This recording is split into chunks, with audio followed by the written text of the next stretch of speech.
안녕하십니까. 원창국 목사. 이충근 목사입니다. 여러분, 그 어린아기 영아들이 세례를 받는 경우가 있어요. 영아들이 세례를 받는 것을 영아 세례 또는 조금 더 나이가 든 아이들은 유아 세례라고도 하는데요. 이 영아들이 세례를 받기 위해서 문답을 하는 경우도 있단 말이죠. 근데 영아들이 직접 대답하는 경우가 거의 없어요. 거의 없는 게 아니라 전혀 네. 없죠. 뭐 돌도 안 된 아기가 세례에 대해서 묻고 답할 수 있는 가능성은 없잖아요. 말 뜻을 알 수도 없으니. 혹시 있을 수 있나? 네, 쓸데없는 소리 하지 마시고요. 자, 그럼 영아 세례를 계속 줘야 할까요? 또는 영아 세례가 필요할까요? 그 의미에 대해서 한번 생각해 보겠습니다.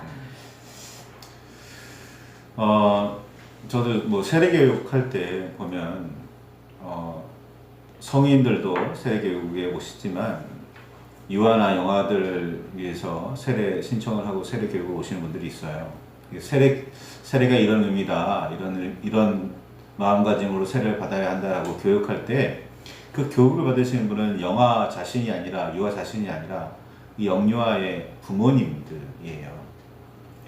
부모님들이 자신의 신앙 고백을 하면서 이 신앙이 우리 자녀에게도 이어졌으면 좋겠다, 이어져야 한다라는 그런 마음으로 유아 세례나 영아 세례를 신청하는 거거든요. 저도 마찬가지 개념으로 생각했습니다.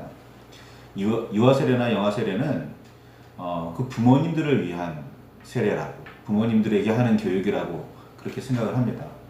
부모님들이 이렇게 저렇게 주님의 말씀대로 교회의 가르침대로 아이들을 기르겠다 라는 다짐을 하게 되는 거고, 그 다짐을 가지고 아이를 기른다 라는 그런 삶의 결단이 있는 거지, 영유아 자신은 결단을 하지 못하겠죠. 그런 의미도 잘 모를 뿐더러.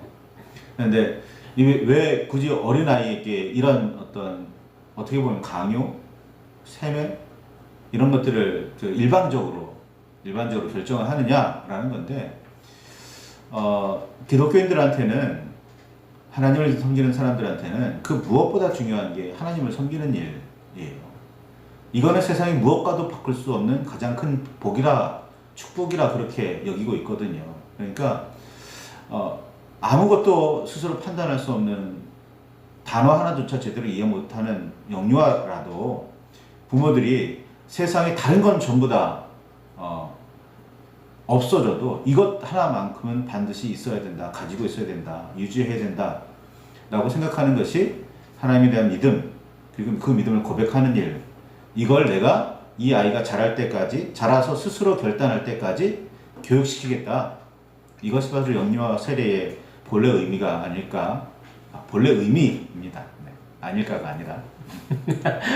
네, 영유아 세례에 대해서 지금 자세히 알지 못하고 지금 혹시 이해를 강요당하고 있는 건 아닌가 싶어서 조금만 좀 설명을 드리자면, 일단은 부모가 다 교회를 다니시고 부모가 둘 다 세례인인 경우, 그 자녀가 태어났을 때 이 자녀를 세례를 줄 수 있는 그런 제도가 영유아 세례입니다. 뭐 아주 어린아이, 그러니까 유치부 어린이가 되기 전의 아이는 영아, 또는 유치부부터는 유아 세례, 이렇게 해서 세례를 받을 수 있는 그런 때가 되는데요.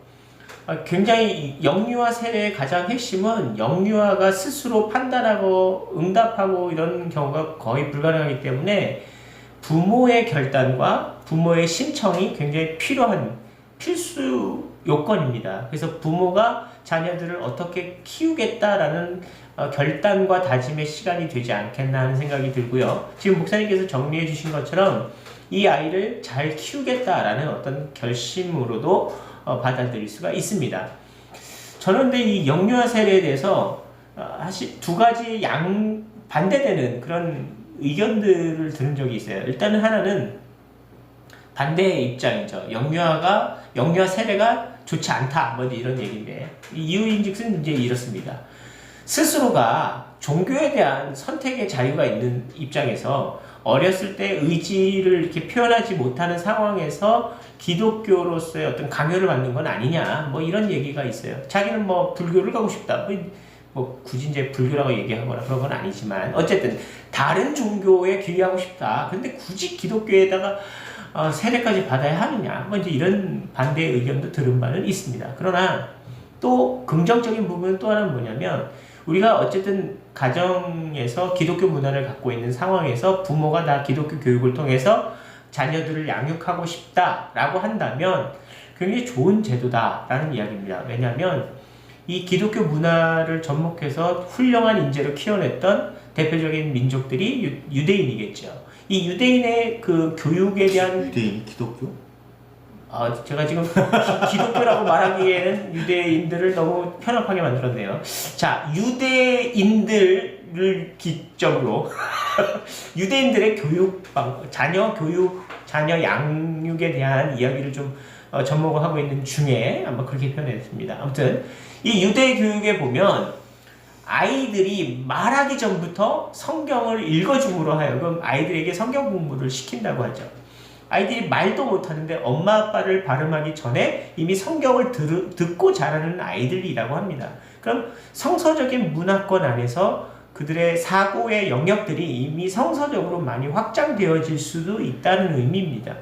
그러니까 그들이 배우고 인지하고 어떤 각인되는 어떤 그런 과정 속에 끊임없이 성경이 그들의 삶을 영향력 있게 이렇게 두고 있다는 겁니다.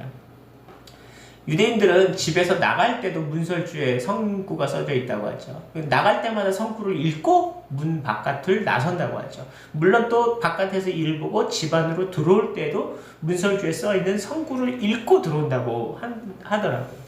그러니까 늘 그들의 인생과 그들의 삶의 하나하나가 성경과 연관된 삶을 살아내는 것이 그 유대인들의 전통이기도 합니다.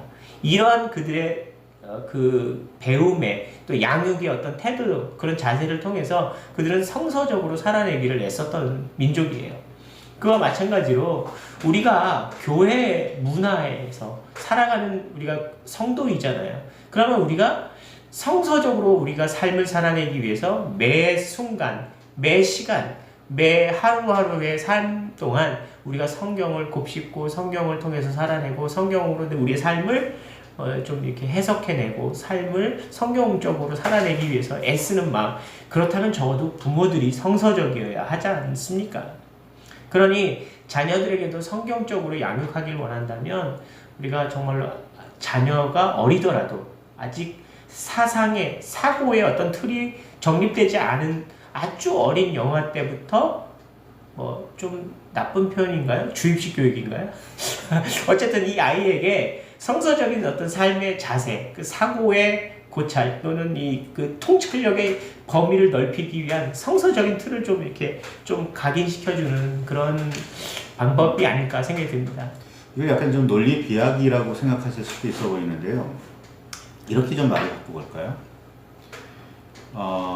태어나면서 그 아이는 한국인으로 정해집니다. 그 스스로 선택해서 미국인이 될 수도 있고 프랑스인이 될 수도 있잖아요. 왜 미리 선택해 주세요? 한국인이라고. 그가 평생에 나는 영어로 쓰며 살 거야 라고 결단할 수도 있는데 왜 한국어를 각인시키세요? 저는 이건 좀 비약이라고 보지만, 비약이라고 말할 수도 있어 보이지만 굳이 비약이라고까지 말하진, 이 세례와 관련해서는 비약이라고 말할 수 있는 비유는 아니라고 생각됩니다. 우리가 부모로서 선택해주는 것 굉장히 많아요. 생각보다. 무의식정에 한국인임을 선택해주고 한국어를 선택해주고, 뭐 무의식 중에 심지어는 어떻게 보면 미래 직업까지 선택해주는 경우도 많아요. 왜? 자녀들은 부모님의 직업을 보고서 자신의 미래를 결정하는 경우도 많이 있으니까. 내 삶을 보고 자녀가 자신의 삶을 선택하는 경우가 많은데, 그것도 자녀가 무의식이든 의식이 있든 간에, 있든 없든 간에 부모가 선택해주는 거잖아요. 자기 마음대로. 왜 선택해주세요? 신앙도 그런 관점에서 봐야 되지 않을까 싶습니다. 저는. 유아세례요? 물론 어떻게 보면 왜 그 아이를 편협하게 만드느냐라고 그렇게 비판하실 수도 분명히 있겠지만, 유아세례를 통해서 그 기독교인이 믿음이 있는 사람들이 생각하는 가장 좋은 유산을 물려주는 거거든요.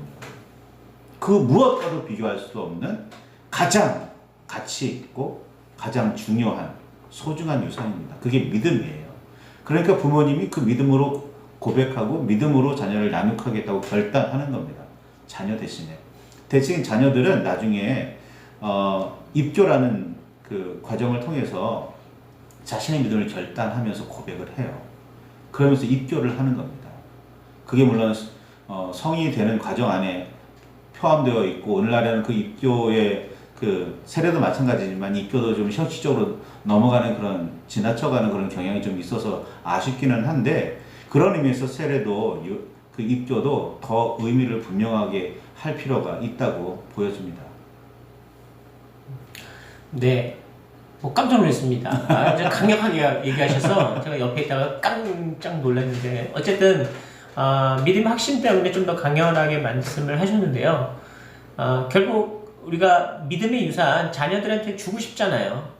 조금 더 달리 얘기하자면 너무 좋은 건 막 주고 싶잖아요. 내가 사랑하는 내 자식에게 너무 좋은 걸 주고 싶은데 네가 아직 인지하지 못하고 있겠지만 그럼에도 불구하고 난 이 좋은 걸 너에게 주고 싶다. 이렇게 해서 아마 유아 세례도 허락되지 않나 하는 생각이 들어봅니다. 근데 반대 의견도 있다는 거? 네. 반대 의견도 물론 있습니다. 그럼에도 불구하고 내 자식에게는 좋은 걸 주고 싶어서 뭐 부모 입장에서는 아빠, 엄마가 다 동의하는 입장에서 둘 중에 하나라도 반대하면 받을 수가 없어요. 둘 다 그런가요? 네.